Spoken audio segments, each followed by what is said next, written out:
Yon guys, for today's video ay dumating na ang inaantay kong parcel. Sa wakas, 4 na araw to bago dumating kasi galing pa siya sa overseas. Nabili ko sa Orange app, Tomica Premium number 40, Toyota Sprinter Trueno. Yan guys, premium siya. Ayan yung kanyang box, kita nyo naman. Walang duda yan guys, premium na premium yan. At syempre, ito yung kanyang harapan ng box, yung side. Ayan. Sa mga Tomica collectors dyan, ito yung isa sa mga inaantay natin. Labas ko na siya sa box guys. Kagandahan dito, kulay red, limited edition or first release ng Tomica Premium. Ayan oh. Ganda ng kotse guys oh. Detalyadong detalyado men. Kita nyo naman yung harapan. Nakasarado yung kanyang pop-up headlight at kita yung kanyang hazard light sa gilid na kulay orange. Then ito yung kanyang side. Ayun oh. Ganda ng gulong guys. Silver plated. Ito yung kanyang likod. May nakalagay na Toyota GT Apex. Ewan ko kung ano yung maliit na yan. Trueno siguro yan. Di ko alam kung kita nyo sa ating camera. At maging yung kanyang exhaust tip. May kulay guys, kulay silver.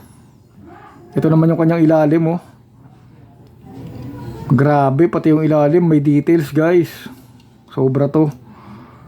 Hindi nga pala siya pop-up headlight, pero na-open yung kanyang pintuan. Ayan, para sa inyo open natin. Ayoko sanang i-open yan pero sige open natin. Ayan, right hand drive siya. Syempre JDM yan.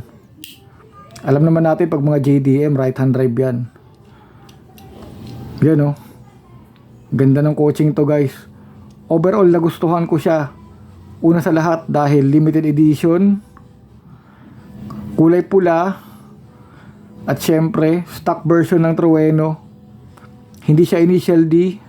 Kumbaga ito yung realistic version ng Trueno. Kasi meron pa silang isang Trueno guys yung Dream Tomica number 145 tsaka yung Tomica Unlimited 01 na binatay sa anime na initial D.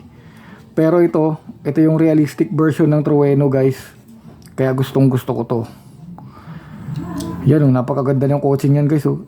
Isa pang ikot. Yun oh.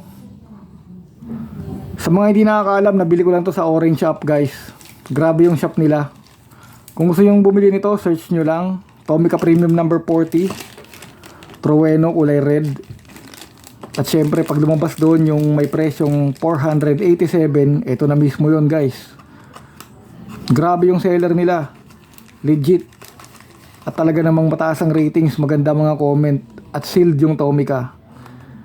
Kung napapansin nyo wala itong sealed, binuksan ko na kasi to para makatignan yung product, kung okay siya, kung walang damage, walang sira.